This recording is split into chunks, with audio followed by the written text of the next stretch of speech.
Most people walking through an empty house after a collapse see just an empty house.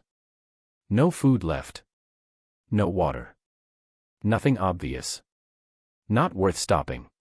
But a true survivor sees something completely different.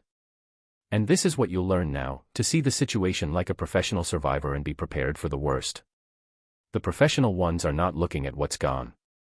They're looking at what's still there, the things nobody thought to take because nobody knew they mattered. The things sitting in the same drawer, the same cabinet. The same corner they've always been in, ignored before the collapse. And ignored after it. 6 items. All of them present in almost every house you'll ever walk through. All of them things that most people step over on their way to check if there's food in the kitchen. There usually isn't food in the kitchen. That goes first. These 6 things. They're almost always still there. And the people who know what they're looking at take them every time. I'll be honest, I didn't always know what I was looking at either. Took a few uncomfortable situations to figure it out. You get a shortcut. Lucky you. Item number 1 is the one that makes people feel slightly stupid for never thinking of it before. Stay until the end. Leave a like and subscribe at the end of the video if this is useful. Here's the thing about scavenging, and I use that word without any embarrassment because it's an accurate description of something humans have done for most of their existence. It's a skill. A specific, learnable skill. And like most skills, it's built on pattern recognition, knowing what to look for, where to look for it, and why it matters before you're in a situation where you desperately need it. Most people's mental model of scavenging is built on movies. You walk through a ruined place, find a conveniently placed backpack full of exactly what you need, and move on. Reality is different. Reality is walking through a space that looks picked clean and knowing, because you've done this enough times, that it isn't. That there are things here that the people before you didn't recognize as valuable. That knowledge is what separates someone who walks out with something useful from someone who walks out empty-handed. This list is that knowledge. Let's start with number 6. Item number 6, candles and birthday candles. The obvious ones, full-sized candles, church candles, decorative candles, those tend to go early. People understand candles. They see light source and they take them. What stays behind almost every time is the small stuff. Birthday candles in the back of a kitchen drawer. Decorative tea lights in a bathroom cabinet. Partial candles that look too small to be worth taking. The ones that got melted once, used for a dinner party 2 years ago, and never touched again. All of them get left behind. All of them are worth taking. Here's why the small ones matter specifically. A birthday candle burns for approximately 2 minutes. That sounds useless until you're in a situation where you need 2 minutes of focused light to find something in the dark, to read something, to treat a wound, to navigate an unfamiliar space without burning through a resource you need to last weeks. Controlled, targeted light for a specific task, without committing a full candle to it, is a practical advantage that people who've never had to ration light don't think about. Tea lights burn for 3 to 5 hours each and are small enough that a handful fits in a jacket pocket. A box of 50 tea lights, found in the back of a bathroom cabinet, represents 200 hours of usable light. 200 hours. Nobody took them because they look decorative, but they're still there waiting for you if a collapse happens. Item number 5, basic hand tools. Not the full toolbox. That goes early, or it's too heavy to matter. What stays behind is the loose stuff. The hammer with a cracked handle that never got replaced. The flathead screwdriver rolling around in a kitchen drawer. The adjustable wrench someone put down in the garage 3 years ago and forgot about it. The box cutter that got buried under papers on a desk. Individual tools, scattered, that don't look like a collection. So nobody treats them like one. In a collapse scenario, a single good screwdriver is more useful than most people's entire gear inventory in a specific and underappreciated way. Screws hold the built world together. Doors, cabinets, furniture, structural elements. Anything that was assembled can be disassembled with a screwdriver, and in a scenario where you need materials, where you need to repurpose existing structures, where you need to build something from what's available, that disassembly capability is fundamental. A hammer addresses a different category of problem, one that comes up constantly when you're working with physical spaces that have been abandoned and are starting to degrade. The wrench covers mechanical systems, pipes, fittings, anything threaded. Water infrastructure in most buildings relies on threaded connections. Being able to work with those connections without a wrench is significantly harder than being able to work with one. None of these tools are glamorous. None of them are tactical. All of them are in almost every house, usually in more than one place, frequently overlooked because they're not organized and they don't look like a set. Look for the individual pieces. They add up. Item number 4, salt. This one has been valuable for so long that entire economies were built around it. Roman soldiers were partially paid in it. The word salary comes from the Latin word for salt. Then industrial food production made it so cheap and abundant that most people stopped thinking about it entirely. In a collapse scenario, that changes immediately. Food preservation. Salt is one of the oldest and most effective food preservation methods in human history, drawing moisture out of food, creating an environment where bacterial growth is inhibited, extending shelf life without refrigeration or any other infrastructure. Every culture that existed before refrigeration used salt for preservation. It works because the chemistry hasn't changed. Wound care. Saline solution, salt dissolved in clean water, is one of the most effective wound cleaning agents available. It's what hospitals use. It's what field medicine uses. In a scenario where commercial antiseptics have run out, salt and clean water is the fallback that actually works. Electrolyte replacement. Physical exertion, heat, illness. All of them deplete sodium. Severe sodium depletion causes muscle cramps, confusion, and in extreme cases becomes life-threatening. A small amount of salt dissolved in water addresses this directly. Flavor. This sounds trivial until you've eaten flavorless food for 2 weeks straight. Morale matters in prolonged situations.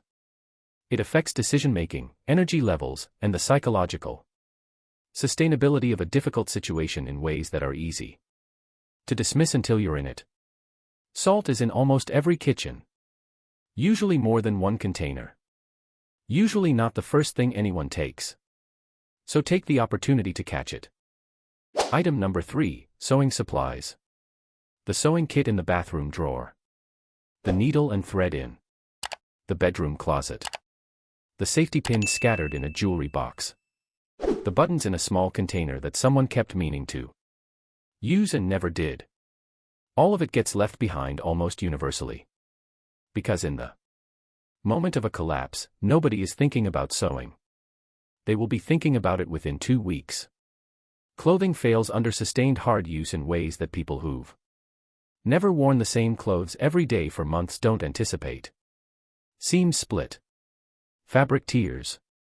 Zippers break. The clothing system that works fine for normal life starts degrading quickly under conditions of constant wear, physical labor, and exposure. In a scenario without access to replacement clothing, the ability to repair what you have, to extend the functional life of every piece of fabric you own, becomes genuinely important. A needle and thread weighs almost nothing. Repairs a tear that would otherwise render a piece of clothing non-functional. Done correctly, extends the life of a garment by months. Beyond clothing, canvas, tarps, bags, straps, any fabric-based gear degrades and can be repaired with basic sewing supplies. A torn bag that can carry 30 pounds becomes a torn bag that can carry nothing. 10 minutes with a needle and thread reverses. That. Safety pins deserve a separate mention. They solve the immediate version of every problem that sewing solves for the long term. A fast, temporary fix that buys time until a proper repair is possible. A split seam, a broken zipper, a strap that came loose. Safety pins are in almost every house in several locations and almost nobody takes them. Small container. Negligible weight. Takes up no meaningful space. The cost of not having it when you need it is a piece of clothing or gear that stops working. Item number 2, aluminum foil. Most houses have at least one partial roll. Usually more. It doesn't expire, it doesn't degrade, and it looks like such a mundane kitchen item that almost nobody thinks to take it. In a collapse scenario, aluminum foil solves problems across more categories than almost any single item its size. Cooking. Foil wrapping food placed directly in coals, no pot, no pan, no infrastructure required. Steam cooking, heat retention. Protection of food from direct flame. Basic but functional cooking. Without any additional equipment. Heat reflection. Lining the interior of a shelter with aluminum foil reflects body heat back toward the occupant, measurably reducing heat loss in cold conditions. The same principle used in emergency thermal blankets.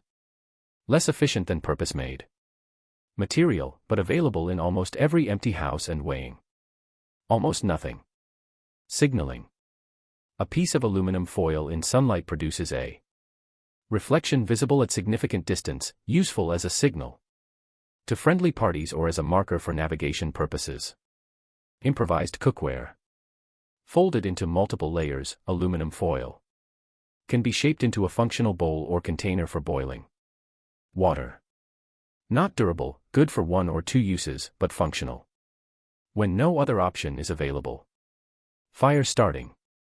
Aluminum foil connected across the terminals of a battery creates a circuit that generates heat, enough to ignite tinder.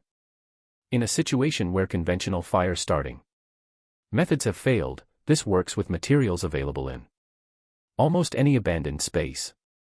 One partial roll. Left in a kitchen drawer in almost every empty house. Worth more than it looks. Item number 1, reading glasses and magnifying glasses. Stay with me on this one. Not because of the obvious vision correction value, though. That matters and we'll get to it. Because of what a magnifying glass actually is when you understand what you're holding. A lens that concentrates sunlight to a point hot enough to ignite tinder. Reliable, repeatable, requires no fuel. No batteries, no mechanical parts that can fail. Works as long as there's sunlight and something that burns. Fire is the resource that everything else depends on. Warmth. Cooked food. Purified water. Light. The ability to signal. Every one of those outcomes starts with fire. A magnifying glass is a fire-starting tool that lasts indefinitely, requires zero maintenance, and is present in a significant percentage of houses, usually in a desk drawer, a reading area, or a home office, completely overlooked because nobody thinks of it as a survival tool. Because it isn't one. Until it is. Reading glasses work on the same principle with less efficiency. The lens still concentrates light, just less precisely. But in a situation where a magnifying glass isn't available and reading glasses are, the technique still works. Now, the vision correction value. This is the part that matters for anyone in the group over 40, and in most groups, someone is over 40. The ability to read. To assess injuries in detail. To identify plants. To work with small components. To navigate with a map. All of it depends on functional vision at close range. Glasses break. Glasses get lost. A spare pair of reading glasses found in a bedside table could be the difference between someone in your group maintaining full functional capability and Becoming partially dependent on others for tasks that require close vision. They're in almost every house. Multiple pairs, usually. Left on bedside tables, in desk drawers, on bathroom shelves. Almost never taken. Take every pair you find. And take the magnifying glass if there is one. You're not looking for reading material. You're looking for fire. Here's the pattern across all 6. None of them look like survival gear. None of them would make it onto a prepper's shopping list. None of them have a tactical version that costs 4 times as much and comes in coyote brown. What they share is that they were designed for the small, ordinary problems of normal life, and those small ordinary problems don't stop existing because the system collapsed. You still need light. You still need to fix things. You still need to preserve food. You still need clothing that works. You still need to cook. You still need fire. The collapse doesn't create new problems. It removes the infrastructure that was solving the old ones invisibly. Which means the items that were solving those problems before, quietly, without anyone paying attention, are exactly the items that keep solving them after. The survivor who walks through an empty house and sees 6 useful items where everyone else saw nothing isn't smarter than everyone else. They just learned, one way or another, to see what's actually there instead of what they expected to find. That's the skill. And it starts before you ever walk through the first door. 6 items. All of them in almost every house you'll ever walk through. All of them almost always still there. The people who walked through before you were looking for food, water, and things that looked valuable. That's why these are still there. Now you know what you're looking at. If this was useful, leave a like.